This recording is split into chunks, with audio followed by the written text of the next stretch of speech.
Hello mga ka-beautiful ginang! Ito nga po pala yung puno ng mangga namin. Ito ngayon ay namumulaklak na. Dahil nung nakaraan ito po ay inisprayan ni Sandro ng potassium na siyang magpapabulaklak at magpapabunga sa puno ng mangga. Yan nga po, nagpakain din siya ng manok at pagkatapos sinalinan na niya ng tubig itong timba na pagtitimplahan niya ng potassium. Maswerte nga po nakabili pa siya na 1 kilong potassium sa bayan na halagang 185 pesos.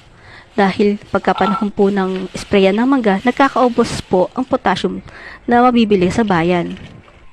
Gumamit po siya ng lata ng sardinas na ginamit niyang panukat para sukatin yung potassium at inilagay niya dito sa 1 timbang tubig. At ito po ay kanyang hinalo at nang ito'y maihalo, kanya po isasalin dito sa pang-spray na kanyang gagamitin. Kalahating timbalan po ang kanyang inilagay muna. Dahil kanya pong isasabit ito, isusukbit sa kanyang likuran para po hindi masyadong mabigat.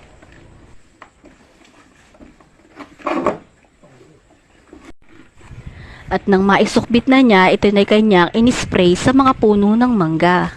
Sana nga po magtuloy-tuloy ang pamumulaklak at mamunga ng marami itong mga puno ng mangga at huwag po sanang maulan. And this is my video for today. Thank you for watching mga ka-beautiful ginang!